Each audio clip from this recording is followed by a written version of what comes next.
दोस्तों आप सभी का हमारे YouTube चैनल में हार्दिक स्वागत है। तो दोस्तों आज की इस वीडियो में हम बात करने वाले हैं असुर सेक्शन 3 के बारे में। जी हाँ दोस्तों, आपने असुर सेक्शन 2 जियो सिनेमा पर देखा था और तकरीबन 8 एपिसोड थे, 8 के लगभग ही एपिसोड थे। और उसके अंदर जो हमारा आखिरी एपिसोड था उसके अंदर जो हमारा शुभ है यानी जो मेन विलन है वो मर चुका था। और इसी के बाद हमें देखने को मिला था जाते जाते असुर एक तरह से शुभ जो था हमारा वो मरते मरते एक तरह से बोला था उसने। यदि आपने गौर किया हो तो आखिरी के अंदर कि जो कली है वो मरेगा नहीं, वो एक रूप से दूसरे रूप में चला जाएगा। यानी वो दूसरा रूप जो है वो वही लड़की जिसे दिखता नहीं था, यानी जो शुभ की जो दोस्त थी जो आश्रम के अंदर उसे मिली थी उसके अंदर ये ट्रांसफ़र हो चुका है। और आने वाले सेक्शन के अंदर यही आपको मेन विलन का रोल निभाते हुए नजर आने वाली हैं। जी हाँ दोस्तों, आज इसी के बारे में पूरी डिटेल हम आपको बताने वाले हैं। और ये कब तक आपको देखने को मिलेगा, इसका प्री प्रोडक्शन एक तरह से चालू है, शूटिंग इसकी कई जगहों पर चल रही है। साथ ही साथ कब तक ये आपको देखने को मिल सकता है, सारी कुछ अपडेट मैं आपको बताऊँगा। दोस्तों आप हमारे इस official YouTube channel IMX fact पर नए हो तो हमारे इस ऑफिशियल यूट्यूब चैनल को सब्सक्राइब कर दे, बेल आइकन दबाकर इसे ऑल पर सेट कर दे ताकि हमारी जितनी भी अपकमिंग वीडियोज़ हैं उन सभी का नोटिफिकेशन आप तक पहुंच सके। साथ ही साथ यदि आपको और भी किसी सीरीज या मूवी के बारे में जानना हो तो एक प्यारा सा कमेंट नीचे कमेंट बॉक्स में कर दे।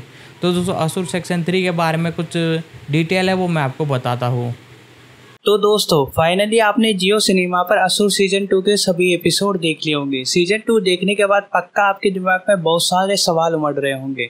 उनमें से पहला सवाल कि क्या असुर का तीसरा सीजन भी बनेगा, और बनेगा भी तो आगे की कहानी क्या होगी। सबसे बड़ा सवाल भी तीसरे सीजन में शुभ के बाद अगला असुर कौन होगा, क्या शुभ अभी भी जिंदा है।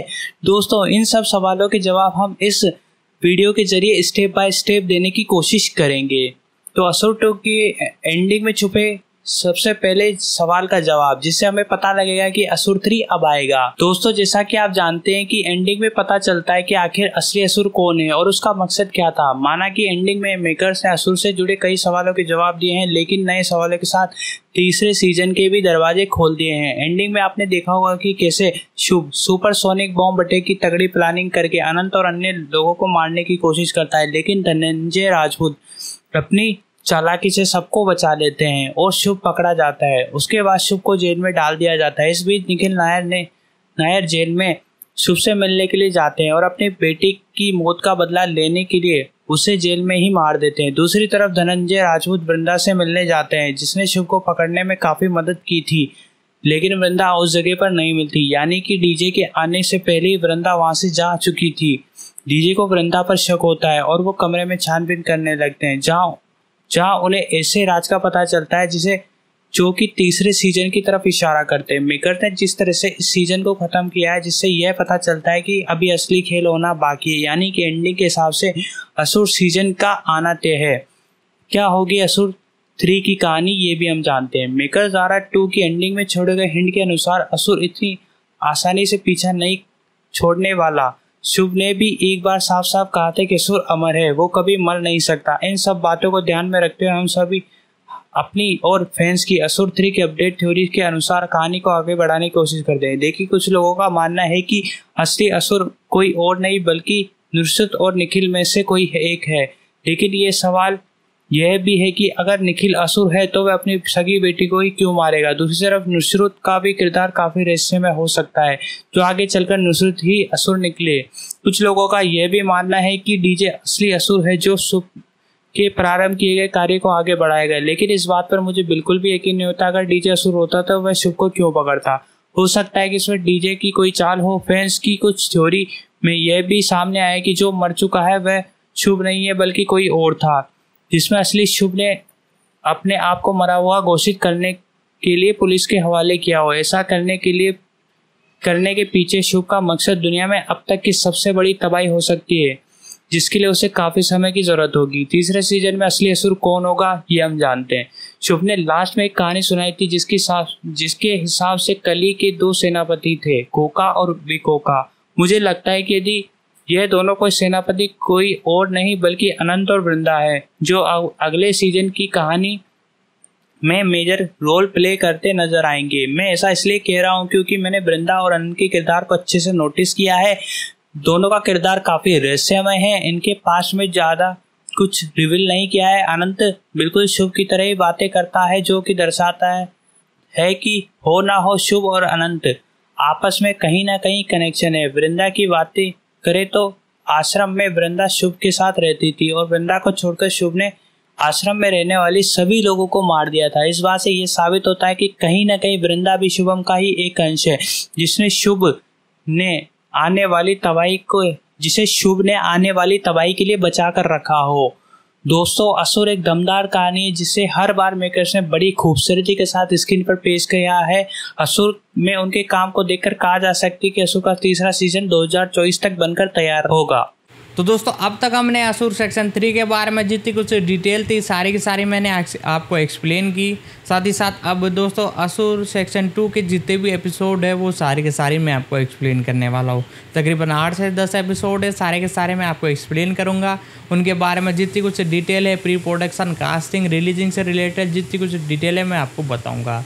साथ ही साथ दोस्तों, यदि आपको और भी किसी सीरीज या मूवी के बारे में जानना हो जो कि हिंदी, इंग्लिश, तमिल, तेलुगु, कन्नड़ कोई सी भी लैंग्वेज में हो, आपको सिंपली हमारे इस एक ऑफिशियल यूट्यूब चैनल को सब्सक्राइब कर नीचे जाकर कमेंट बॉक्स में एक प्यारा सा कमेंट लिख देना है। हम उस पर डेफिनेटली वीडियो लाने की कोशिश करेंगे।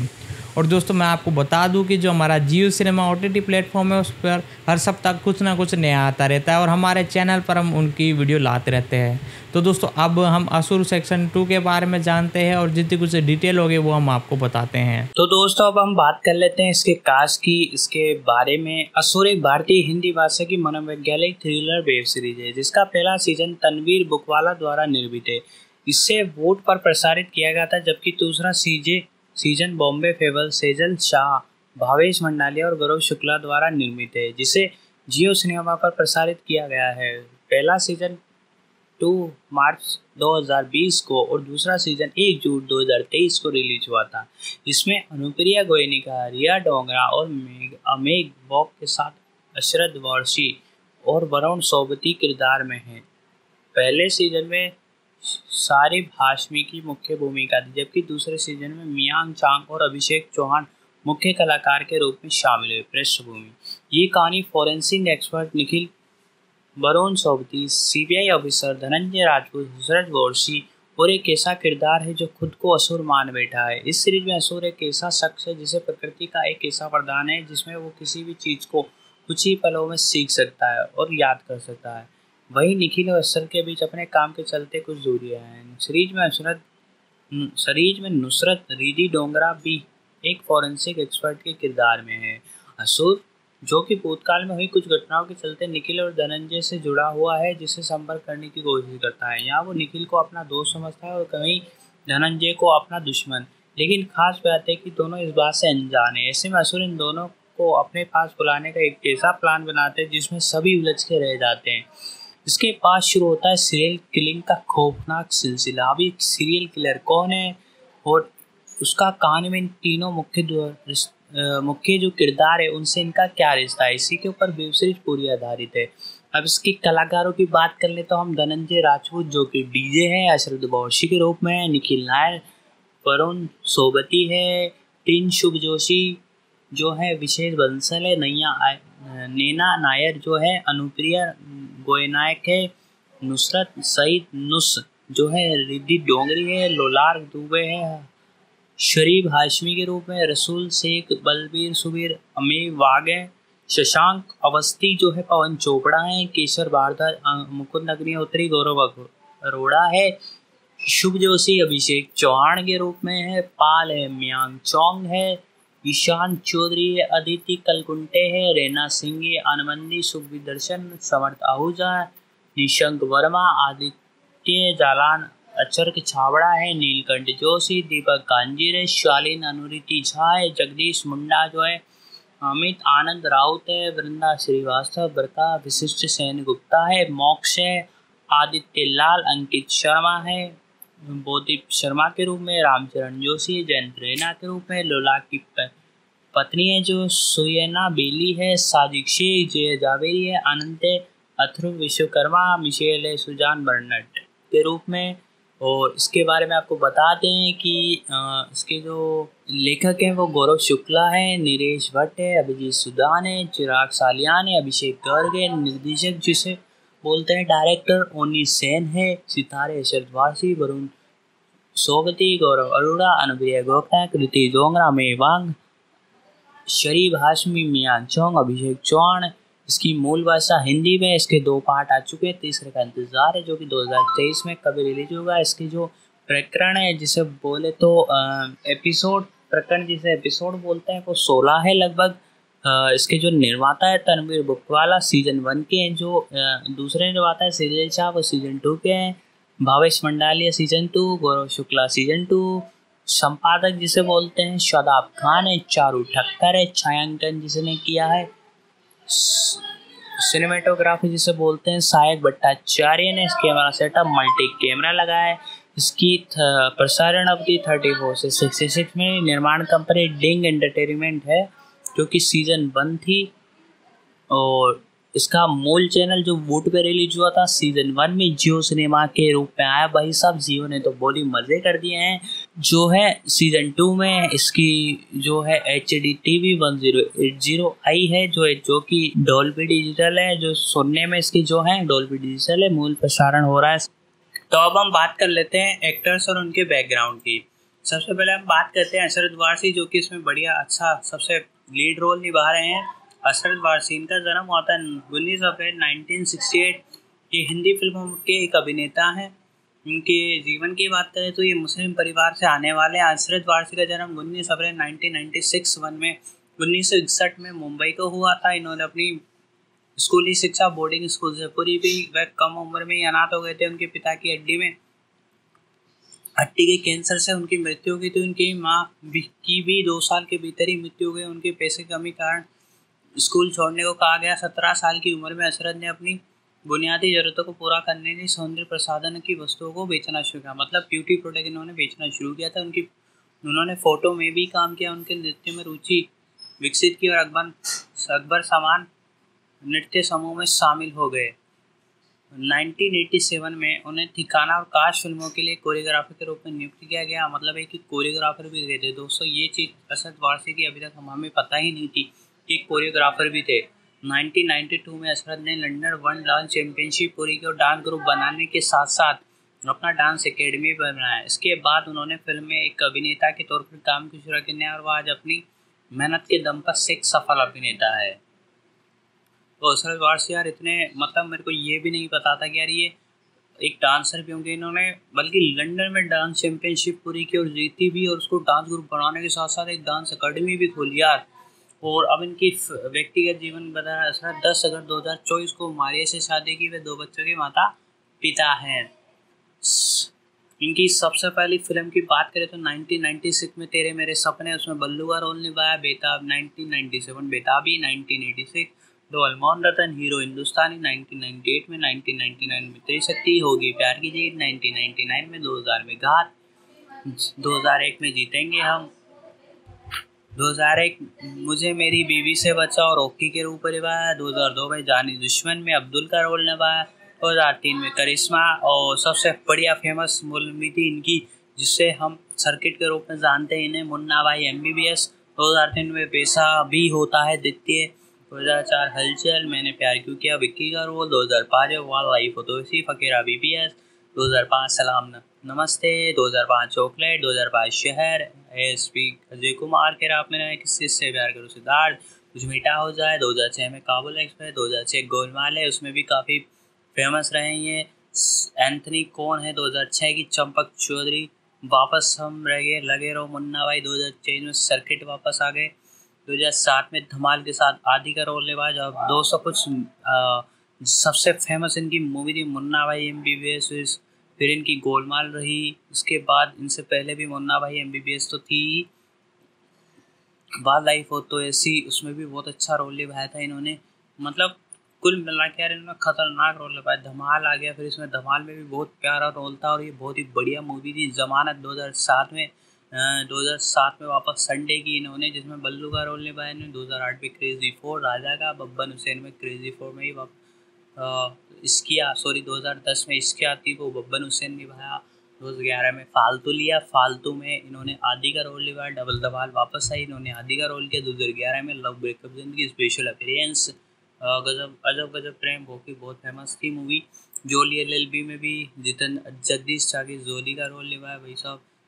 जिला गाजियाबाद में भी बहुत अच्छा रोल। रब्बा मैं क्या करूँ श्रावण में, डेढ़ इश्किया में बाबा बप्पन का, वेलकम टू कराची शमी का रोल निभाया। गुड्डू रंगीला में रंगीला का रोल निभाया। The legend of Michael Mishra का रोल निभाया। गोलमाल अगेन में माधव का 2017 में निभाया।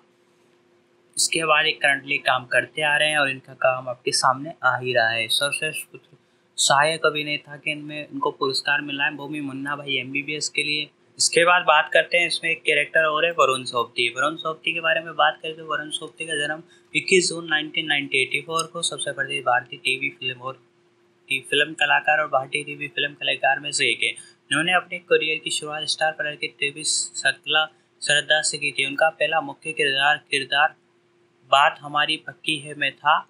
उन्होंने लोकप्रियता को उस प्यार क्या नाम दूँ सीरियल से हुई, जिसमें एक व्यापारी अर्नब सिंह राजजादा का किरदार निभाया। इन्होंने अपनी स्कूल शिक्षा Saint Mark School New Delhi से किए। एंटरटेनमेंट उद्योग में आने से पहले उन्होंने जिंदल टेलीकॉम में 6 वर्षों तक काम किया। उन्होंने 21 दिसंबर 2023 को गुरुद्वारे में पश्मीनी चंदा से शादी कर ली। करियर सोबती ने पहली बार स्टार प्लस शो में श्रद्धा को स्वयं खुराना के किरदार का निभाया, जो कि कम ट्रैप की वजह से जल्दी खत्म हो गया। इसके बाद उन्होंने दिल मिल गए में डॉक्टर रोज का किरदार निभाया है। सोबती में फिर स्टार प्लस के लोकप्रिय शो में इस बार को क्या नाम दूँ में अर्नब सिंह राजजादा के किरदार निभाया। सोबती के शो को छोड़ने के ऐलान के बाद शो के निर्माताओं ने शो को समाप्त कर दिया। 2013 में यूके के मैगजीन स्टार आईने ने एशिया का तीसरा सबसे सेक्सी आदमी चुना।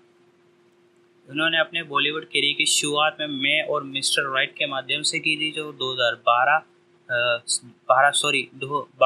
12 दिसंबर 2014 को प्रदर्शित हुआ। सोबती ने 17 को शादी के नाम के फिल्म में 2014 को हस्ताक्षर की, जिससे 2016 में प्रदर्शित होना था। फिल्मोग्राफी की बात करें तो 2016 में तनाइया सूरज होती, हैदर अली खान की भूमिका नहीं ब्रेव श्रृंखला पर यूनिट में 7 नेटवर्क यूट्यूब पे है। ISI 2015 में ISI प्यार को क्या नाम दूँ सह स्टार इनकी थी सियाने ईरानी। अर्नब सिंह राजजादा का निभाया वेब श्रृंखला हॉटस्टार पर मिल जाएगी आपको। 2011 में ISI प्यार को क्या नाम दूँ सह स्टार इनकी कोई स्टार थी जो साइना ईरानी थी। अर्नब सिंह राजजादा लीड भूमिका निभाई। बात हमारी डेकोन है 2010 और 2011 के में अंकित शर्मा इनकी सह स्टार रही। श्रम जायसवाल लीड भूमिका निभाए। 2011 दिल मिल गए 2010 में दिल मिल गए राज सिंह का के में गया। तन्नोद श्रद्धा नेहा जन पंडित थी जो कि सह स्टार थी। स्वयं खुराना की भूमिका निभाई इनमें ये फिल्म शो थी। और इसके बाद इनकी 2014 में मैं और मिस्टर राइट सुखी सिंह की फिल्म थी। और इसके बाद 2015 में सूखी समने बेनाम लघु फिल्म जल संरक्षण। 2016 में सन्ना से शादी है नरेश सिंगल की भूमिका ने में पोस्टर्स वादन में था। 2016 तू है मेरा रविवार अर्जुन संवाद पोस्टर्स वादन में। 2016 में 22 की दूरी पर शॉन सेन फिल्माने। 2011 में इन्हें स्टार गोल्ड अवार्ड मिला बेस्ट एक्टर के लिए। बात हमारी पक्की है सीरियल था। फेवरेट इंटरनेशनल जोड़ी वापस इनको मिला स्टार परिवार की तरफ से। फेवरेट नया संध्याय मेल लीड डायरेक्टर थे सद्या 2000 जीत स्टार परिवार अवार्ड की तरफ से। मोस्ट स्टाइलिश सदस्य था मेल के रूप में इनको वापस मिला स्टार परिवार की तरफ से। 2 gold Indian film and TV honours मिला। बेस्ट टेलीविजन ऑन स्क्रीन जोड़ी फिर मिला। Best actor in lead role male के लिए रूप में मिला। People choice award India favourite TV drama actor के रूप में। फेवरेट ऑन स्क्रीन जोड़ी वापस इनको मिला। इस बार को क्या नाम दूँ बात हमारी पक्की है फेवरेट जोड़ी के लिए जो स्टार गोल्ड का अवार्ड था बात हमारी पक्की के लिए था। बाकी ये सब जो अवार्ड मिला इस बार को क्या नाम दूँ के बाद मिले हैं। Indian television academy award best actor popular Indian tele award मिला। Indian tele award for best on screen कपाल।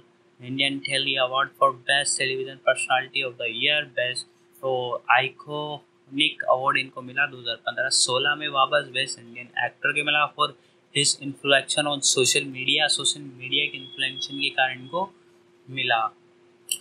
तो ये तो रही इनकी बात। अब अगले एक्टर की बात हम देखते हैं। अब हम बात करते हैं अनुप्रिया गोयकानी की। अनुप्रिया गोयकानी का जन्म 29 मई 2029 को कानपुर उत्तर प्रदेश भारत में वो एक भारतीय अभिनेत्री टेलीवुड फिल्म की अभिनेत्री है जिन्होंने 2016 में सलमान खान और कैटरीना कैफ की मुख्य पात्र के साथ टाइगर जिंदा है पद्मावत फिल्म में भी अभिनय किया है। ये हिंदी के अलावा तेलुगु भाषी फिल्मों में भी कार्य करती है। उन्होंने रविंद्रनाथ टैगोर के कारण कहानियों के साथ साथ अपना वेब डेब्यू भी किया है। Sacred game, Abhay, criminal justice, Asur, welcome to your dark side, Aashram और criminal justice, behind the closed door जैसी सफल श्रृंखलाओं में भी दिखाई दी। यानी वेब सीरीज, सफल श्रृंखलाओं का मतलब वेब सीरीज होती है दोस्तों। व्यक्ति जीवन, अनुप्रिया गोयल का नाम 19 जनवरी 19 उत्तर प्रदेश कानपुर में आया। इनके पिता एक कपड़े के उद्योगपति, जबकि माँ गृहिणी। गोयनका की 2 बड़ी बहनें जबकि एक भाई है। इन्होंने अपने विद्यालय शिक्षा भारतीय निकेतन साकेत नई दिल्ली से की और इसमें बाद इन्होंने स्नातक की पढ़ाई कॉमर्स में शहीद भगत सिंह कॉलेज दिल्ली विश्वविद्यालय से की है। सबसे पहले इनकी मूवी थी वर्ड द किस 2023 ने, जिसके डायरेक्टर थे गणेश जगदीशन। हिंदी शॉर्ट फिल्म थी ये। पोटगट्टू 2013 में थी। इन्होंने किरदार निभाया मेरी का। इनके डायरेक्टर थे पवन वेडयाकर। तेलुगु मूवी थी ये। बॉबी जासूस 2014 में। अफरीन का किरदार निभाया। इसके निर्देशक थे शमीर शेख। ये हिंदी फिल्म थी। पाठशाला 2014 में। संध्या का माही बी राघव इसके डायरेक्टर थे। तेलुगु मूवी। इसके बाद डिशोमाई 2016 में। अलीशा अय्यर थी इनकी किरदार निभाया इन्होंने 2016 में। रोहित धवन इनके डायरेक्टर थे। हिंदी फिल्म थी ये। बारात चलिया 2014 में। खरोश विशेष उपस्थिति निभाई इन्होंने। क्षितिज चौधरी इनके निर्देशक थे, जो कि पंजाबी और हरियाणवी मूवी थी। डैडी 2017। हिल्दा असीम अहलुद्दीया इनके डायरेक्टर थे। हिंदी फिल्म थी। टाइगर जिंदा है 2017 में। पूर्णा अली अब्बास जफर ने इनके डायरेक्टर थे। हिंदी। पद्मावत 2018 में। नागमती भूमि निभाई इन्होंने संजय लीला भंसाली। हिंदी फिल्म। टेलीविज़न को देखा story by Rabindranath Tagore 2015। Criminal justice, behind the close. असुर में तो आप देख ही रहे हैं कितना बढ़िया कैरेक्टर निभा रही हैं ये अभी तक 36 वर्ष की हो चुकी है और 2013 से लगातार काम करती आ रही। 2018 से मतलब अभी नई खिलाड़ी है, नई एक्टर हैं ये। इसके बाद हम आगे जाके बात करते हैं हम इनके जो हैं ऋषि डोंगारा हैं। मयंक जैन की बात करते हैं। मयंक जैन भारत के प्रसिद्ध टीवी फिल्म कलाकार तथा गायक है। वे प्रसिद्ध नृत्य शो झलक दिखला जाके सीजन 2 के 8 विजेता रह चुके हैं। ये एक दंत चिकित्सक भी हैं, जिन्होंने बदमाश कंपनी 2009 से अपनी फिल्म करियर की शुरुआत करते हुए अभिनय करियर की शुरुआत की थी। उन्होंने अन्य मुख्य फिल्मों में भी काम किया, जैसे डिटेक्टिव बोम के बख्शी 2015, 2016 में सुल्तान में की, 2019 में भारत में काम किया इन्होंने। जन्म 6 अक्टूबर 1982 में। आयु इनकी 40 वर्ष है। धनबाद झारखंड भारत के रहने वाले हैं। राष्ट्रीयता इनकी भारतीय। व्यवसाय ये दंत चिकित्सक भी, अभिषेक नेता और गायक भी हैं ये। प्रसिद्धि के कारण इंडियन आइडल, झलक दिखला जाके सीजन के विजेता रह चुके हैं। दोस्तों बिलीव नहीं होता है यार, इतना अच्छा एक्टर होने के बावजूद इतना अच्छा कलाकार कोई कैसा हो सकता है यार। इन्होंने इंडियन आइडल का जीता है। ये भी एक नया मिला कि यार अभिषेक चौहान के बारे में हमने बता ही दिया था। भारत देश है, इनकी मूल भाषाएं हिंदी है।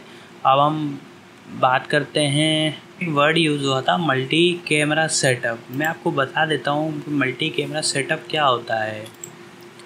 कि अब दिखाते हैं आपको बहु camera multi camera setup. Multi camera setup उत्पादन का बहु कैमरा मोड है। बहु यानी मल्टी कैमरा हो गया। बस मल्टी के फिल्मों के निर्माण के लिए और वीडियो निर्माण की एक विधि है। कई कैमरे चाहे फिल्मों या पेशेवर वीडियो कैमरा सेट पर लगे होते हैं और साथ साथ दृश्य को रिकॉर्ड तथा प्रसारित करते हैं। ये अक्सर एकल कैमरा सेटअप के विपरीत होता है, जो कि कैमरे का उपयोग करता है। मतलब एक ए और बी पर्सन है आपके सामने, उसके सामने 1 2 3 4 कैमरे लगे हैं। मतलब आपको जैसे एक मोड होता है उसमें कभी लेफ्ट जाके रिकॉर्ड करना पड़ता है, कभी राइट, जबकि ऐसा नहीं होता। यहाँ पे मल्टी डायरेक्शन कैमरे ऑलरेडी लगे होते हैं। मतलब 4 कैमरे आपकी चारों तरफ लगे होंगे और चारों तरफ से अलग अलग बंदे ऑपरेटर, कैमरा ऑपरेटर उसको करेंगे। आमतौर पर 2 भारी कैमरे किसी भी सेट के समय पर 2 सक्रिय पात्रों के closeup, shot up, cross shoot करते हैं, जबकि केंद्रीय कैमरा या कैमरे समग्र कार्रवाई करने को पकड़ने, भूगोल को स्थापित करने के लिए व्यापक मास्टर शूट करते हैं। इस तरह कार्रवाई शुरू करने और रोकने के बिना ही एक ही टेक में कई शॉट प्राप्त हो जाते हैं। मतलब ये अधिक से अधिक उन चीज़ों के लिए काम आता है कि मतलब एक सिंगल कैमरा सेटअप में तो ये होता है दोस्तों कि आपको है ना बार बार रीटेक शॉट देना पड़ेगा, हर एंगल से साथ बहुत सारी मेहनत करनी पड़ती है एक्टर को, और हर बार सेम शॉट निकले या सेम वही ढंग से उनके डायलॉग निकले, ऐसा हो नहीं सकता।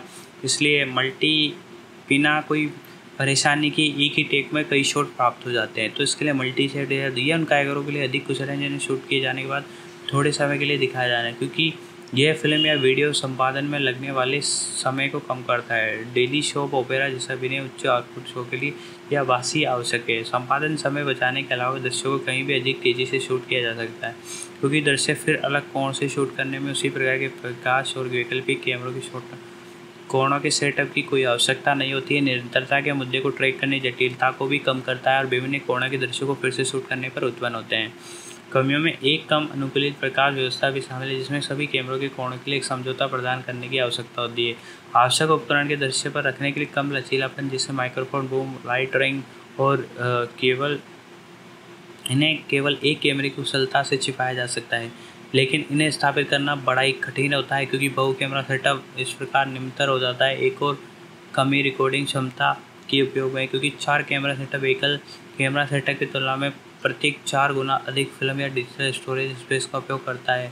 मतलब यार सबसे बड़ी दिक्कत इनके साथ ही स्टोरेज, क्योंकि एक का हम कर ले कॉपी कर लें, बट चारों के साथ स्टोरेज की बहुत सारी समस्या आती है। और बहु कैमरा सेटअप के लिए सभी कैमरों को संपादन करने में सहायक विभिन्न स्क्रीन की दरों पर चलने वाले कैमरों के लिए समकालीन खानों की।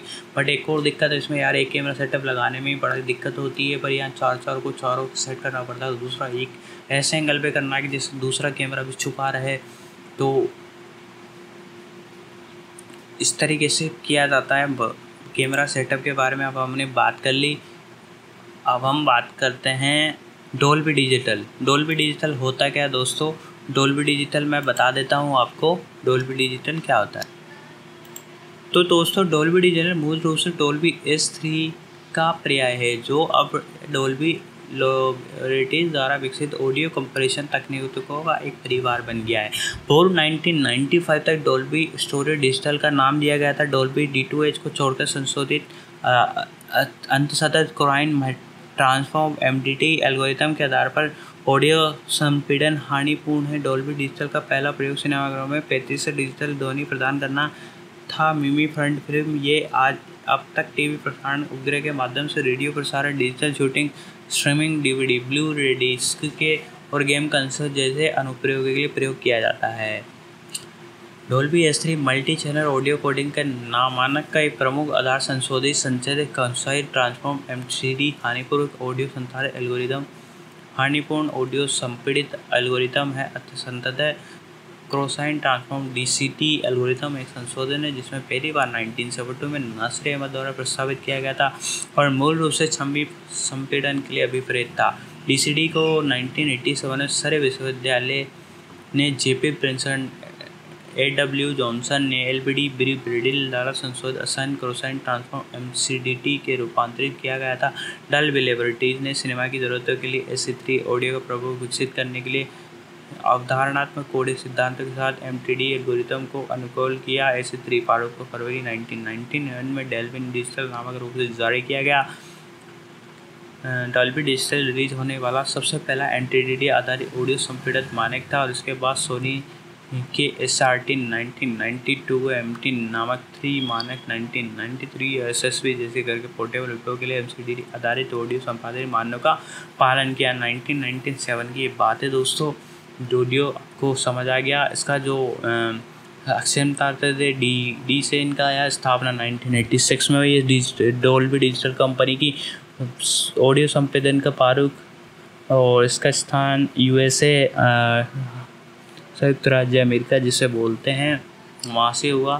दोस्तों असुर का पहला सीज़न आया था वूट पे। अब वूट की बात कर लेते हैं।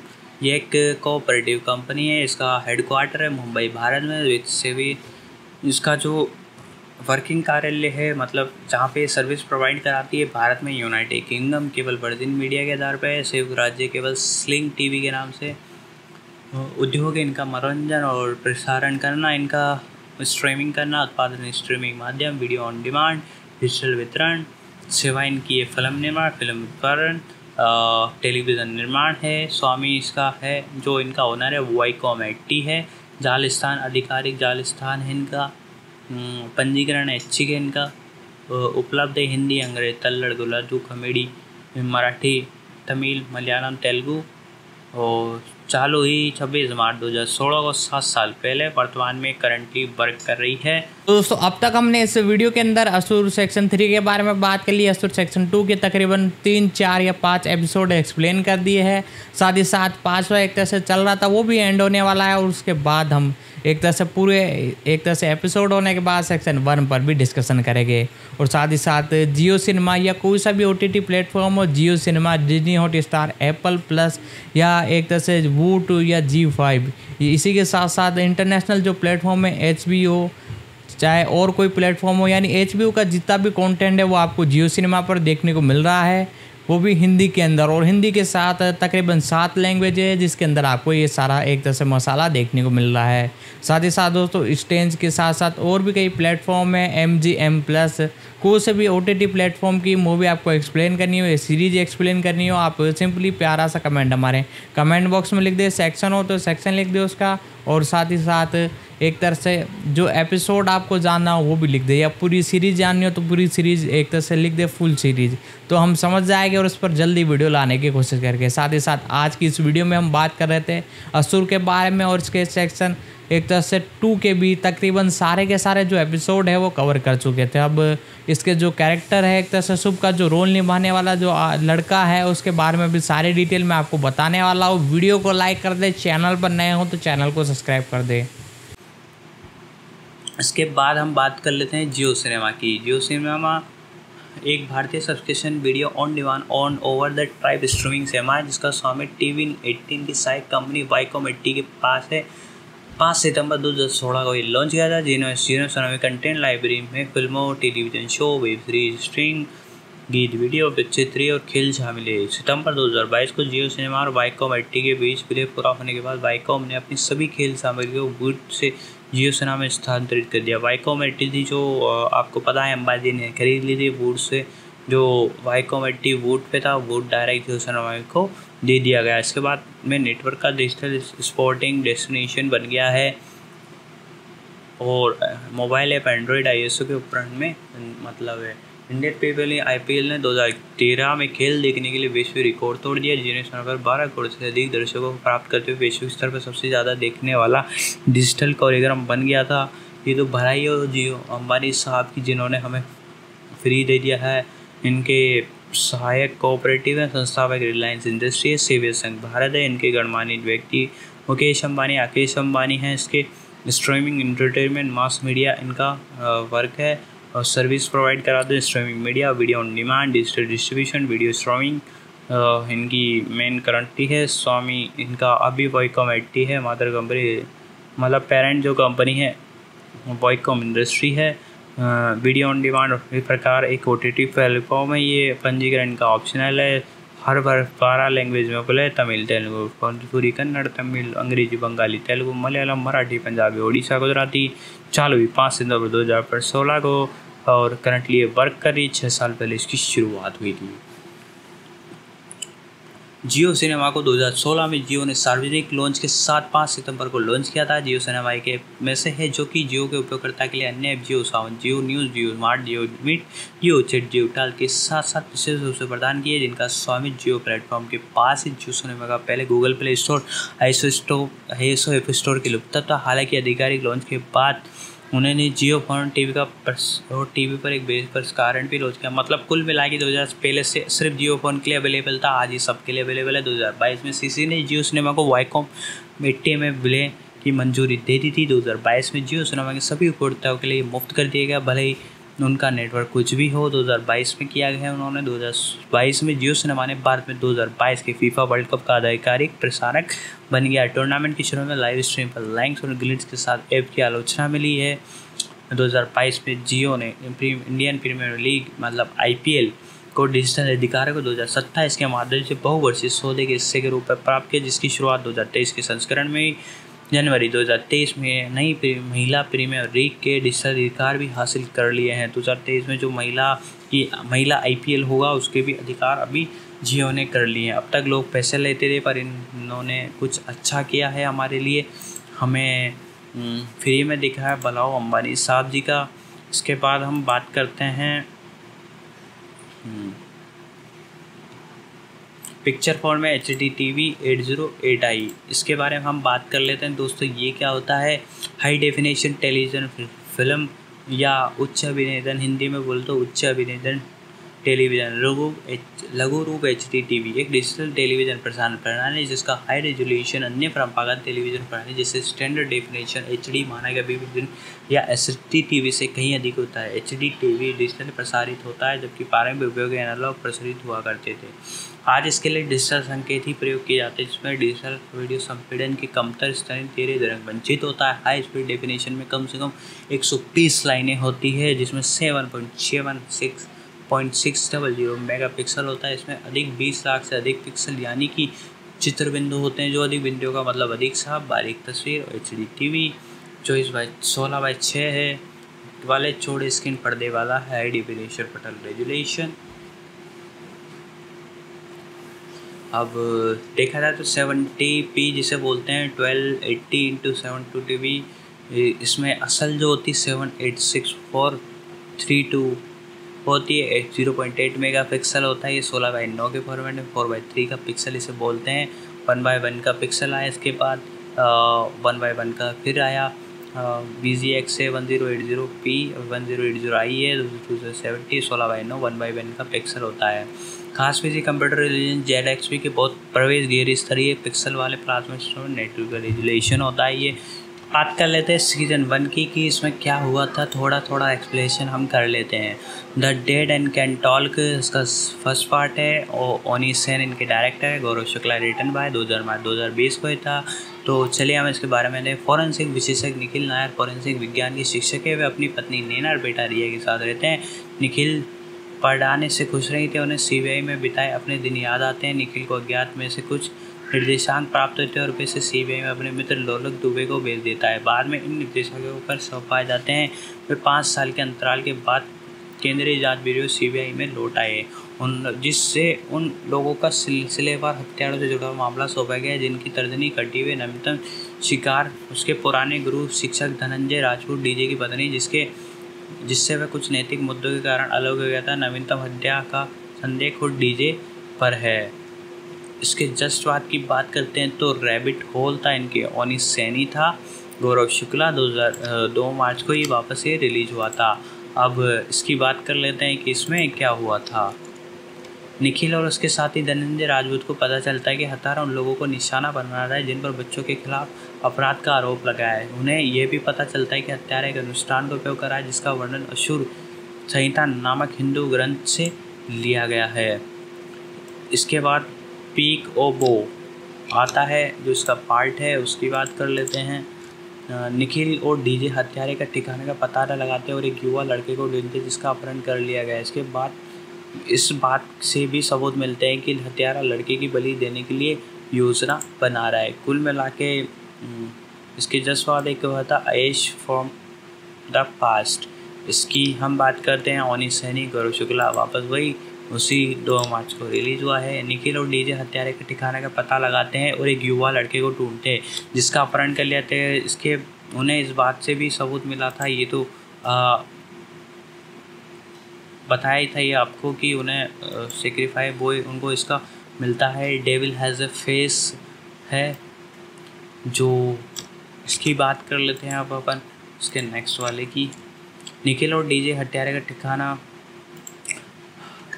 जो निखिल और DJ को पता चलता है कि हत्यारा शुभ जोशी नामक का एक युवक है। शुभ का पालन पोषण एक अनाथालय में उसकी देखभाल करने वाले उनके साथ दुर्व्यवहार करते थे, जो एक दुर्लभ मानसिक विकार का भी पता चलता है, जिस कारण उन्हें विश्वास हो गया था कि वह एक भगवान है। मतलब ये उसकी सीरियल किलर की बात है। डेविल हैज़ अ फेस इसके बारे में बात करते हैं। यही ओनिस सेनी डायरेक्टर था और इसके पार्ट में शुभ सीबीआई से भाग जाता है और हत्या की वारदात को अंजाम देता है। इससे पहले कि वह अपने दोबारा हमले करें, निखिल और डीजे उसको रोकने के लिए समय के साथ दौड़ लगाते हैं। इसमें ये दिखाया गया था। द फायरवॉल वाले की बात करते हैं। द फायरवॉल में ये होता है। इसके बाद लोलार्क शैतान के जन्म से जुड़े शुभ के अंधेरे अतीत को उजागर करता है। धनंजय ने नैसे ही फायरवॉल को हैक कर जलान को अगले शख्स के रूप में पहचान लिया। उनके प्रयासों के बावजूद एक सगाई पार्टी के दौरान जलान की हत्या कर दी जाती है, जो हत्या की पद्धति को दर्शाता है। Let there is a darkness. अब इसकी बात कर लेते हैं। तो ये इसका 7वां पार्ट था। इसके बारे में बात कर लेते हैं अब। तो लोलार्क शैतान के जन्म से जुड़े शुभ के अंधेरे अतीत को उजागर करता है। धनंजय ने नशे के फायरवॉल को हैक कर जलान के अगले लक्ष्य के रूप में पहचाना। उसके प्रयासों के बावजूद सगाई पार्टी के दौरान जलान की हत्या कर दी जाती है। ये इसके बाद हम Nikhil and is the beginning के बारे में बात कर लेते हैं। निखिल को शुभ को जेल में भेजने के लिए डीजे द्वारा तैयार किए गए सबूत मिलते हैं, जिसके कारण निखिल को इस्तीफा देना पड़ता है। निखिल को अगले शिकार के रूप में डीजे सौंपा जाता है और डीजे हत्यारे को जेल में फंसाने की योजना बनाते हैं, लेकिन डीजे हत्यारे को ही पकड़ ही लेता है। इसके बीच कई शुभ और केसर का मास्टरमाइंड होने का पता चलता है और पत्रकारों, प्रचारकों के सहित बंदियों के जीवन के लिए खतरे की स्थिति का सामना करना पड़ता है। इसके बाद वापस सीजन 2 आया, द डांस इज़ डेड। ये ओनिस सेनी, गौरव शुक्ला वापस 1 जून 2023 को वापस आने लगा ये। तो अब इसकी बात कर लेते हैं हम। एपिसोड की शुरुआत 18 साल पहले के फ्लैशबैक से होती है, जब निखिल नायर और धनंजय राजपूत सबसे पहले सीरियल किलर शुभ को पकड़ा था। वर्तमान समय में शुभ ने फिर से उभर कर सामने आया। वह प्रौद्योगिकी कंपनी में डेटा वैज्ञानिक के रूप में काम कर रहा है। वह अपने कौशल का उपयोग कर नई प्रकार की कृत्रिम बुद्धिमत्ता बनाने के लिए, मतलब AI टूल बनाने के लिए काम कर रहा है, जिसके बारे में उसका मानना है कि उसे अपने अंतिम लक्ष्य को प्राप्त करने में मदद मिलेगी। अच्छाई और बुराई के बीच युद्ध शुरू करना। तो the past present is the future. अब ये जो सेकंड इसका पार्ट है, इसमें बात कर लेते हैं कि इसमें क्या हुआ था। हम थोड़ा थोड़ा हिंट देख रहे हैं दोस्तों। निखिल की हत्याओं की श्रृंखला के बीच की जांच करने के लिए बुलाया गया, जो शुभ से जुड़ी हुई थी प्रतीत होती है। जैसे जैसे वह सच्चाई के करीब पहुंचता है, निखिल को एहसास होता है कि शुभ उसकी कल्पना से कई अधिक और हानिकारक है, मतलब डेंजरस है। उसे अपने एथिक और उन काले रहस्यों को सामना करने के लिए भी मजबूर होना पड़ता है, जिससे वह छिपा कर रखता है। बर्निंग इज़ द फॉरेस्ट, जो कि थर्ड पार्ट है, अब इसकी बात कर लेते हैं। थर्ड पार्ट में ये बोला गया है कि जब धनंजय को पता चलता है कि शुभ अभी भी जीवित है, तो वह मामले में वापस आ जाता है। वह शुभ को रोकने के लिए कृतसंकल्प है, चाहे इसके लिए कुछ भी करना पड़े। हालांकि वह अपने स्वयं के राक्षसों से भी संपर्क कर रहा है। उसे ये यकीन नहीं होता कि वह फिर से शुभ का सामना करने के लिए मजबूत रूप से पर्याप्त है कि नहीं। Destination is the future. अब इसके चौथे पार्ट जो है, उसमें क्या बताया गया था, उसमें हम बात कर लेते हैं। हम थोड़ा थोड़ा बता रहे हैं आपको। शुभ की योजना पूरी रही। वह अच्छाई और बुराई के बीच अपना एक युद्ध शुरू करने के लिए करदम है और करीब है। उसने एक नई प्रकार की AI टूल बनाया, जिसके बारे में मानना है कि वह कुछ जीत की कुंजी होगी। हालांकि ये अकेला नहीं था, उसे कोई रोकने की कोशिश कर रहा था। निखिल और धनंजय भी शुभ को रोकने की योजना पर काम कर रहे थे और सफल होने के लिए प्रतिबद्ध, मतलब दृढ़ निश्चयी थे। Countdown is the beginning. इसमें ये दिखाया गया वापस ओनिस सेनी, गौरव शुक्ला के रूप में लिखा था। ये शुभ की योजना पूरी हो रही है। अच्छाई और बुराई के बीच अपना युद्ध शुरू करने के लिए एक और कदम के करीब है। उन्होंने एक प्रकार की नई AI टूल बनाई, जिसके बारे में उनका मानना है कि वह उनकी जीत की कुंजी होगी। हालांकि वह अकेला नहीं है, उसे रोकने के लिए कई कोशिश कर रहे हैं। द डेमोन इफेक्ट, जो छठा पार्ट है, इसके बारे में बात करते हैं। इसमें भी यही दिखाया गया है। शुभ की योजना गति में है। वे डोमिनोज गिराना शुरू होता है। कृत्रिम बुद्धिमत्ता फैले। AI टूल है। लोग एक दूसरे पर हमला करने लगे। निखिल और धनंजय हारी हुई लड़ाई लड़ रहे हैं। उन्हें ऐसा लग रहा है कि शुभ इज़ द विनर, मतलब शुभ जीतने वाला है। Birth of the new God, इसके बारे में बात कर लेते हैं। Birth of the new God के बारे में। तो शुभ की योजना सफल हो गई है। वह एक नई विश्व व्यवस्था बनाई है। वह पृथ्वी को सबसे शक्तिशाली प्राणी है और उसके नए उसे भगवान के रूप में पूजते हैं। केवल निखिल और धनंजय जो उसे रोक सकते हैं, लेकिन वे अब भाग रहे हैं और शुभ की सेना उसका शिकार कर रही है।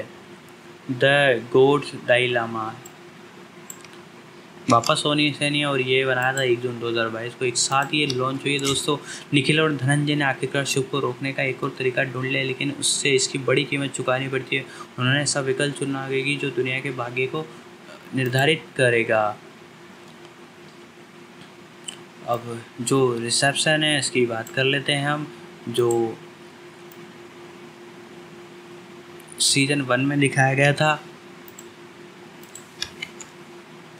फट स्ट्रोक की प्रतिश्रुति गांगुली ने श्रृंखला को 5 में से 3 पॉइंट देते हुए लिखा है कि प्रत्येक गुजरते हुए एपिसोड के साथ वीरता की अवधारणा हमारे नायकों की कमजोरी और लचीलेपन को प्रकट करती है। पुलिस की अति वीरता के युग में रोहित शेट्टी ने आगे कहा है, कॉप यूनिवर्स जहाँ नायकों को धारावाहिक अच्छे में काम करने वाले के रूप में तैनात किया जाता है। ये एक ऐसी कथा को देखना ताज़ा है जो नैतिकता के आधार पर सवाल उठाता है। हिंदुस्तान टाइम की रुचि कौशल ने पहले दो एपिसोड की समीक्षा की और श्रृंखला को मिश्रण कहा कि CID crime patrol sacred game के बारे में उन्होंने आगे नहीं लिखा कि वेब शो निराश नहीं करता, पहले 2 एपिसोड में अच्छा ही प्रदर्शन करता है। इसके विरुद्ध किड तनिषा बगाची ने फिल्म को 5 में से 2 देगा। पौराणिक कथाओं बदला मोचन क्रम के रहस्य लेकर रहस्य हत्या और मानव मनोविज्ञान असुर विभिन्न पहलुओं को संशोधित करने की कोशिश करता है, लेकिन अपने ही जाल में उलझ जाता है। लंबे समय तक राक्षसों और देवताओं की कहानी, नीति और अन्य दर्शनों के बारे में एकालाप शो से तत्कालीन भावना को दूर कर देते हैं। मतलब इनकी कोई वो नहीं बचती है। अब हम किस सीजन 2 की बात कर लेते हैं कि इसमें क्या समीक्षाएं रही हैं। आउटलुक इंडिया के प्रतीक सुर ने श्रृंखला को 5 में से 4 देते हुए कहा है कि सुर तो बहुत ही खूबसूरत और मिथकों के भारत के वर्तमान भू राजनीतिक परिदृश्य को समाहित करता है। शो में एक पल के लिए भी आपको ऐसा महसूस नहीं होगा कि वह क्या है दोबारा दिखाना इतना काल्पनिक है कि आज के समय में ऐसा नहीं हो सकता। इसकी विश्वसनीयता ही पौराणिकता पहलुओं को जीवंत बनाती है। अच्छा प्रदर्शन है और शो के आखिरी शॉट तक रोमांचकारी है, मतलब थ्रिलर है। यदि आप थ्रिलर में रुचि रखते हैं, यहाँ तक कि पौराणिक कथाओं में, ऐतिहासिक कथाओं में प्रसंगक भी है, तो आप निश्चित रूप से बेहद पसंद करेंगे। या निश्चित रूप से आप इसे देखने लायक है। मैं 5 में से 4 साथ दे रहा हूँ। इंडिया टुडे की श्वेता केसरी ने दूसरे सीजन में 5 में से 3 भाग दिया है। राय कि सीजन 2 में प्रभाव कम है, सीजन 1 अधिक मनोरंजक था क्योंकि नई किस्तों में भागों में खींची लगती है। मतलब उनका कहना यह है कि इसे खींच कर बनाया गया है। इनकी ऑफिशियल वेबसाइट के बारे में बात कर लेते हैं। IMBID की तरफ से भी इन्हें अच्छी रेटिंग मिली है और बाकी ओवरऑल बहुत प्यारा था यार। अब मेरे को ऐसा थ्रिलर काफ़ी देखने में मज़ा आता है, तो बहुत ही शानदार है इनका प्रदर्शन। तो इसकी IMDb की रेटिंग देख लें, IMDb की रेटिंग देख लें, जो कि 10 में से 8.5 मिली है, जो 59 के लोगों ने इसकी रेटिंग दी। पॉपुलैरिटी 53 के अकॉर्डिंग चल रही है। योर रेटिंग में अगर देखा जाए तो आप भी वोट इसमें कर सकते हैं। Asur welcome to your dark side, जो कि बहुत ही ख़तरनाक है यार, पूरा देख के मतलब मज़ा आ गया है। इसके लगभग 16 एपिसोड हैं और सारे के सारे ही ख़तरनाक हैं। मैं तो यही कहूँगा दोस्तों, इसे देखिए। तो दोस्तों अब हम देख लेते हैं इसकी कितनी कमाई हुई। स्पोर्ट्स में असरत, इस जो वीडियो है इसमें असरत वॉर्से विनय फिल्म असुर टू को इस सप्ताह जियो सिनेमा पर रिलीज़ किया गया था। ये तो आपको पता ही दिया है। हम इसके बजट, इसके प्रदर्शन के बारे में बताइए कि ये तो सुपर डुपर हिट रही दोस्तों। इसमें अच्छी रेटिंग इसको मिली है 10 में से। आप बताएं IMDb की। इसके बजट के बारे में बताएं। भारत में जियो सिनेमा पर इसकी सफलता चाहे हिट हो या चाहे कुछ भी फ्लॉप हो, इसमें लाकर यहाँ यह कहा है कि इसका विश्लेषण करेंगे। शुरुआती सप्ताह में असुर सीजन 2 OTT व्यूज़। असुर सीजन 2 को भारत में जियो सिनेमा पर शुरुआती सप्ताह में 5 लाख मिलियन यानी 50 लाख बार देखा गया। ये अभी भी उस सप्ताह में OTT की सबसे ज़्यादा देखे जाने वाला कंटेंट था। जिस city of syndrome season 3, Banda, Taj reign of queens और स्कूल ऑफ लाइफ को छाड़ दिया है हमारे डेटाबेस में। असुर 2 भारत में 27वीं सबसे ज़्यादा देखने वाली OTT सीरीज है और जियो सिनेमा पर रिलीज़ होने वाली किसी भी सीरीज ने उपलब्धि हासिल की, जो भारत में नए OTT प्लेटफॉर्म में से एक है। बोर्ड पर रिलीज हुआ असुर सीजन 1 हमारी सूची में जगह बनाने में विफल रहा। इस प्रवेशक में इस सीज़न के लिए 10 में से 15 मिलियन लाइफ टाइम व्यूज़ की उम्मीद है। असुर सीजन 2 हिट है या फ्लॉप? 45 करोड़ की लागत की तुलना में हमारे व्यूज़ मानदंड के अनुसार 5 लाख मिलियन यानी 50 लाख व्यूज़ के साथ असुर 2 OTT पर हिट है। असुर 2 को औसत हासिल कराने में भारत में 5G पर अपनी शुरुआती सप्ताह में 50 में से 40 लाख से अधिक दर्शकों तक पहुँचने की आवश्यकता थी और हिट कहलाने के लिए 70 लाख से अधिक व्यूज़ पार करने की आवश्यकता थी। असुर बॉक्स ऑफिस पर रिलीज नहीं हुई, इसलिए हिट या फ्लॉप को मापने के लिए हम प्रिंट हिट या फ्लॉप के नीचे दिए गए मानदंडों का पालन करते हैं। सभी स्ट्रीम का पूर्णता दर का डेटा होता है, यानी कितने लोगों ने फिल्में देखी और फिल्म अच्छी है बुरी या नहीं। हिट या फ्लॉप का मानदंड शुरुआती सप्ताह में 20 लाख से कम व्यूज़ वाली वेब सीरीज फ्लॉप OTT है और 20 से 40 लाख OTT औसत है, मतलब एवरेज है। मतलब इनका कहने का मतलब है 20 लाख से अधिक 20 लाख से कम वाली जो होती है वो फ्लॉप होती है और 20 से 40 लाख के व्यू 20 से 40 लाख के व्यू पर वेब सीरीज OTT औसत होती है, मतलब एवरेज होती है। 40 से 70 लाख बार देखी गई वेब सीरीज हिट है और 70 से 80 लाख व्यू वाली web series super duper hit है। 80 लाख से 1 व्यूज़ वाली फिल्म ब्लॉकबस्टर कहलाती है और 1 करोड़ से अधिक फिल्म ये OTT के साथ ऑल टाइम ब्लॉकबस्टर है। अनुमान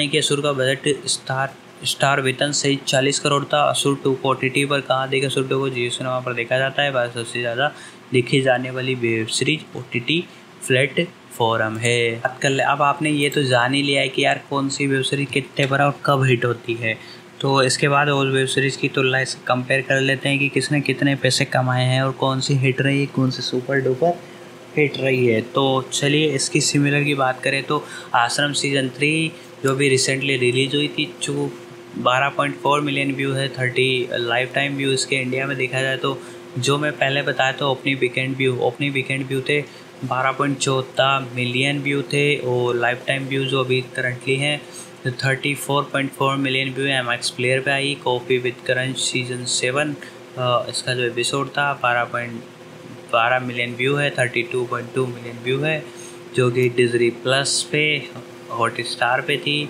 episode 1 Panchayat season 2 10.9 million view, 29.6 million view. Amazon Prime red edge of darkness 10.8 million view, 35.30 million view इनके लाइफ टाइम व्यू है। ओपनिंग व्यू मैंने आपको 10.8 मिलियन बताया था, ये भी हॉटस्टार पे। The night manager opening weekend view थे 8 मिलियन था, लाइफ टाइम व्यू है 15 million view, Disney plus Hotstar. The हाद जो ओपनिंग व्यू थे इनके 6.5 मिलियन थे, लाइफ टाइम व्यू इंडिया में कि हम इंडिया की बात करें अमेजोन प्राइम पे थी ये गुलमोहर। इसके बाद ओपनिंग वीकेंड व्यू थे इंडिया में 6.5 मिलियन और लाइफ टाइम व्यू इंडिया में 15 मिलियन। अमेजोन प्राइम पे आई थी, डिज्नी प्लस हॉटस्टार पे भी आई थी फर्जी 6.4 मिलियन व्यू और जो ओपनिंग था 60.4 million. Life time view India में 38 मिलियन व्यू अमेजोन प्राइम में। You can check the list of most watch OTT India here. हम आपको बताने जा रहे हैं कि कौन सबसे ज़्यादा लिस्ट है। इसके बाद मिर्ज़ापुर सीज़न 2 जो सबसे फेमस था और 29 मिलियन व्यू और 32.5 मिलियन व्यू अमेजोन प्राइम की Manchester season 19.2 million view, 29.1 million view.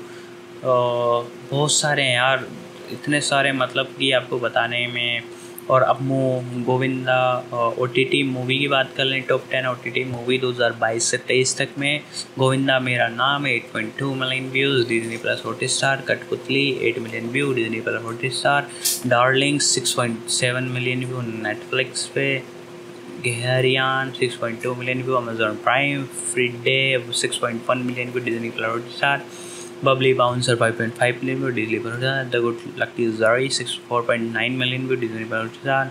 माजामा 4.4 million Amazon prime. बंदा 4.1 million Z5। Jogi 4 million Netflix. Monika oh my darling 3.6 million view Netflix पे। तो गोविंदा मेरा नाम अभी तक टॉप पे है डिज्नी प्लस हॉटस्टार की। The most popular show Z5 next India Sony पर like not able to make the list because of their subscriber count are lower. If their page work will be added to the more popular series, each performance well explain the list of।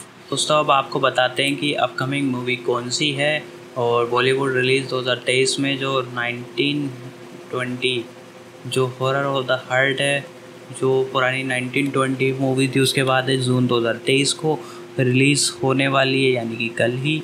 Satyaprem की कथा जून 29 को 2023 में। नियत जो है 7 जुलाई 2023 को। 72 हूरे 7 जुलाई को होने वाली है। बहुत ही कंट्रोवर्शियल मूवी है, आपको इसके बारे में ऑलरेडी मैंने बता चुका है। 72 हूरे और अजमेर 92 14 जुलाई 2023 को, जो भी कंट्रोवर्शियल मूवी है। अब इसके बाद बवाल द प्राइम है जुलाई 2023 को। मैदान जो है 2023 को, उनकी डेट अभी तक फिक्स नहीं हुए हैं। रॉकी और रानी की प्रेम कहानी है 28 जुलाई 2023 को। एनिमल 11 अगस्त 2023 को। गदर 2 भाई, जिसका बेसब्री से सभी को इंतज़ार है, ये 11 अगस्त 2023 को रिलीज़ होने वाली है, जो कि धमाका मचाएगी। ओ माय गॉड, वापस आ चुकी है 2। 11 अगस्त 2023 को। हार्ट ऑफ स्टोन जो कि नेटफ्लिक्स पर रिलीज़ होगी अगस्त 11 2023 को। तारिश्क 11 अगस्त 2023 को। ड्रीम गर्ल 2 जो है अगस्त 25 को होगी 2023 में। सुरारी पोट्टू रमी जो है सितंबर 1 2023। जवान जो है सितंबर 7 2023। सलार जो कि साहो समझ ही गए होंगे आप, सलार किसकी हैं, बाहुबली में जो प्रभास का एक्टर था उसकी हैं। सितंबर 2028, उसको भी बेसब्री से दर्शकों को बहुत इंतजार है। द ग्रेट इंडियन एस्केप 5 अक्टूबर 2023 को। वैक्सीन वॉर जो कि वैक्सीन वॉर पर बनी हुई है, अक्टूबर 2023 को। अक्टूबर 20 को 2023 को रिलीज़ होगी। इमरजेंसी अक्टूबर 20 2023। यारिया 2 अक्टूबर 20 2023। गनफट 1 जो है 20 अक्टूबर 2023 को। योद्धा अक्टूबर 27 2023 को। टाइगर जिंदा है 3 सलमान भाई की नवंबर 10 2023। फुकरे 3 बेसब्री से इंतज़ार 1 दिसंबर 2023। Impossible love story Shahid Kapoor की दिसंबर 7 2023। मेट्रो इन डायनो 8 दिसंबर 2023। डुनकी है दिसंबर 22 2023। शाहरुख खान की। फाइटर है ऋतिक रोशन की जनवरी 25 2024। बड़े मियाँ छोटे मियाँ वापस आ चुकी है, ईद पे रिलीज होगी 2024 में। सिंघम 3 है, अजय देवगन वापस ला रहे हैं, अगस्त 15 2023 है। और अगर लेटेस्ट मूवी बात करें तो अभी जो OTT पे रिलीज़ होगी, इसके बाद है बॉडी डैडी जीरो सिनेमा पर रिलीज़ होगी जून 9 को 2023। जरा हट के जरा बच के। जून 2 2023 में 26 में जोगी सारारा 26 को 2023 में। 8 M मेट्रो है मई 19 2023। IB71 मई 12 2023। द केरला स्टोरी 5 में ये जा चुकी मूवी है जिनके बारे में हमने बताया है, और अभी से लेकर के मैंने पूरी बता दी है आपको कि कब से रिलीज़ हुई है और कब तक रिलीज़ होगी। मैंने 2023 और 2000 अभी करंटली जो चल रही थी उन मूवियों के बारे में बता दिया।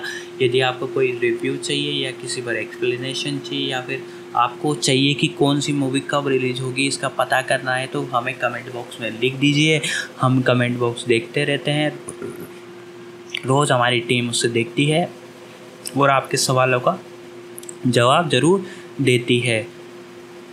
और वीडियो पसंद आ रहा है तो इसे लाइक कीजिए, कमेंट कीजिए, शेयर कीजिए, सब्सक्राइब कीजिए, लाइक कीजिए।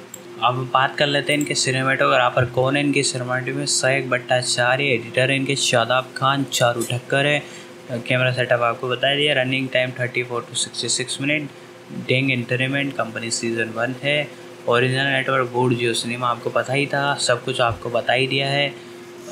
इसके बारे में कुछ और जानकारी और चाहते हैं तो कमेंट बताइए। वैसे तो हम सारी इसमें ही कवर कर लिया है, पर अगर आपको कुछ स्पेशल जानकारी चाहिए या फिर मूवी टिकट्स या फिर अमेज़ॉन प्राइम पिन पर डिस्काउंट चाहिए तो कमेंट कीजिए, हम आपको डिस्काउंट दिलाएंगे कंपनी से बात करके। ऐसी यदि आप थ्रिलर पसंद करते हैं तो आपको उसी जैसी वेब सीरीज़ बता देते हैं कि जो थ्रिलर से जुड़ी भी है। सबसे पहले फर्जी, इसमें शाहिद कपूर भी हैं।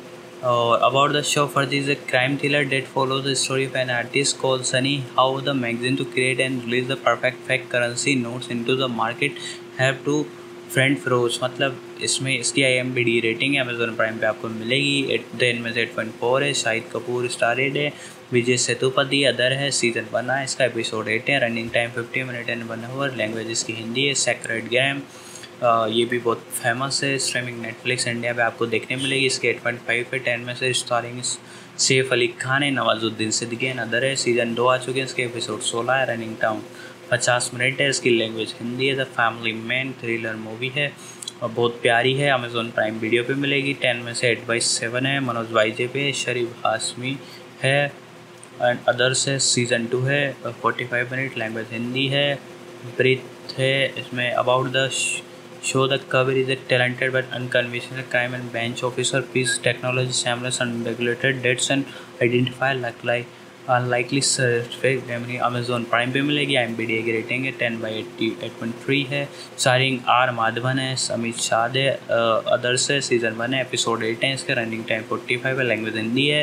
Reason why to watch tell the story of everybody man that face an extraordinary circumstances. उसके बाद दिल्ली क्राइम है, इसकी बेस्ड ऑन निर्भया केस के ऊपर है। ये दिल्ली क्राइम के ऊपर है। Delhi crime follow the Delhi police investigation into the finding the man who perpetrated the crime. Streaming Netflix India पे मिलेगी। IMDb की रेटिंग 10 में से 8.5 है। सफाली साहब इसमें राशिक दोंगले है एंड अदर्स है। सीजन 2 आ चुके हैं, एपिसोड 12 है। रनिंग टाइम 15 है। लैंग्वेज 12 है। Reason to war if you are the fan of web series based on the real incident that is close to home you will like the one. इसके बाद scoop है। How to show is generally stack 30-60 degree वो how very system that mad who she is a will fight to other she. 10 में से 7.6 है। Netflix India के स्नातन्ना है, इसकी स्टारिंग है हरमन बाजवा है एंड अदर्स है। सीजन 1 है, एपिसोड 6 इसके। रनिंग टाइम 1 आवर है। लैंग्वेज इसकी हिंदी है। Reason to by powerful retelling for real life crime putting in the spotlight on the media and mafia. मतलब मीडिया और माफिया की टक्कर होगी। धबाद जो है इसमें भैया जी हमारे सोनाक्षी सिन्हा इनकी starring, Vijay Verma and others हैं। IMDb की रेटिंग 10/7.4 है। अमेजोन प्राइम में आपको देखने को मिलेगी। सीजन 1 है, एपिसोड 8 है। Running time 55 minute. लैंग्वेज इसकी हिंदी है। Reason to war the treatment is similar to Asur. We will like if you like the Asur. ये बिल्कुल असूर की तरह दाबाद तो आपको देखना चाहिए, इससे मिलती जुलती है। कैंडी इसके बाद आती है। स्ट्रीमिंग ऑन द बूट मिलेगा आपको। 10/8.3 है। रोहित रॉय है, रिचना चांडा है, अदर्स है। सीजन 1 है, इनका एपिसोड है। रन टाइम 39 मिनट है। इसकी लैंग्वेज अगर देखा जाए तो हिंदी है बिल्कुल। और इसके बाद बियर्ड ऑफ द बर्ड है, इसमें इमरान हाशमी है, Vineet Singh and others. IMDb की रेटिंग 6.7 है। नेटफ्लिक्स इंडिया में। About the show the follow the wife of ex-IWI officer Kabir Anand who is called by the senior on the mission the save 7 intelligent ocean गरवाल in Quetta. 45 इसका running time है। Season 1 है। 7 time. Language इसकी हिंदी है। Reason to watch fill with the twist and turn. Imran Hashmi perform is worth watching. होस्टा criminal justice Anuradha Shah की film है। Starring Disney पर हॉटस्टार में आपको देखने मिले। IMDb रेटिंग 10 में से 8.1 की स्टारिंग है। विक्रांत मैसी, पंकज त्रिपाठी है एंड अदर्स से। सीजन 1 है, एपिसोड 10 है इसके। रनिंग टाइम 50 मिनट है। लैंग्वेज इसकी हिंदी है। Reason to watch Vikram Massey career to show his shoulder and he is one of the Pankaj Tripathi is the best. इसके बाद आती है टाइपराइटर जो कि है haunted house in halt book star and imagination of young wanted ghost hunters but why a new family moves to town here the home buddy scared refresh। streaming Netflix India। IMDb की rating 10/6.4 है।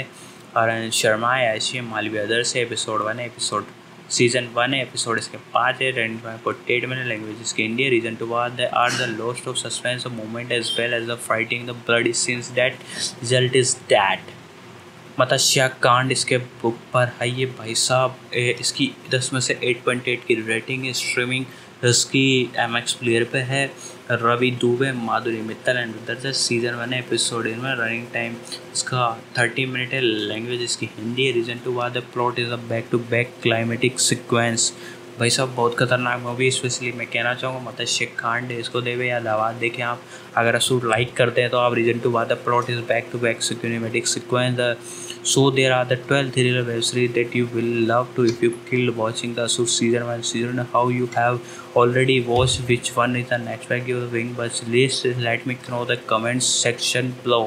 तो दोस्तों मैं इतना ही कहना चाहूँगा कि अगर आपको देखना ही तो मत्स्य कांड देखें, असुर से मिलती जुलती है, बहुत ही प्यारी है। दावाद देखें, ये दो तो देखना आपको मस्ट है, जो कि बहुत ही प्यारी मूवी है ये। थैंक यू, धन्यवाद दोस्तों। आपको वीडियो कैसा लगा पसंद आया तो लाइक शेयर सब्सक्राइब कमेंट कीजिएगा। जय हिंद जय भारत दोस्तों, मिलते हैं अगले वीडियो में। तो दोस्तों आज की इस वीडियो में हमने जाना असुर एक तरह से सेक्शन 3 के बारे में, क्या क्या आपको चेंजेस देखने को मिलेंगे, कौन कौन से किरदार देखने को मिलेंगे, कौन से कैरेक्टर आपको नए देखने को मिलेंगे, साथ ही साथ कब तक ये आपको देखने को मिल सकता है। और टीज़र ट्रेलर की बात की जाए तो शायद वो दिसंबर या जनवरी में देखने को मिले, अपकमिंग एक तरह से आने वाले 2024 में। साथ ही साथ दिसंबर के एंड में भी आपको देखने को मिल सकता है, यही अपडेट निकल कर आ रही है। साथ ही साथ रिलीजिंग के बारे में भी मैंने आपको डिटेल बता दी। साथ ही साथ कैरेक्टर भी कुछ नए आपको देखने को मिल सकते हैं। साथ ही साथ दोस्तों आप हमारे इस ऑफिशियल यूट्यूब चैनल पर नए हो तो चैनल को सब्सक्राइब कर दें, क्योंकि सारे ही OTT प्लेटफॉर्म की मूवी की एक्सप्लेनेशन सीरीज़ के रिव्यू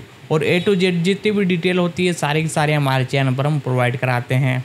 हम एक टॉपिक पर पूरी वीडियो बनाते हैं जिसके अंदर हम रिव्यू, एक्सप्लेनेशन और साथ ही साथ फैक्ट तीनों चीज़ें कवर कर लेते हैं। हम अलग अलग वीडियो नहीं बनाते। आपको किसी भी सीरीज या मूवी के बारे में जानना हो तो सीधा आप जाकर हमारे चैनल पर देख सकते हो, उसके अंदर ही आपको रिव्यू मिल जाएगा, एक्सप्लेनेशन मिल जाएगी, साथ ही साथ फैक्ट से रिलेटेड जितनी भी अपडेट है, यानी टोटल सब कुछ एक ही वीडियो में हम कवर करते हैं। तो आप जाकर हमारे चैनल पर किसी भी मूवी या सीरीज़ के बारे में जान सकते हो। तो दोस्तों वीडियो को लाइक कर दें, हमारे इस ऑफिशियल यूट्यूब चैनल पर नए हो तो ऑफिशियल यूट्यूब चैनल को सब्सक्राइब कर दें। तो दोस्तों आज की वीडियो में इतना ही, मिलते हैं अगले वीडियो में।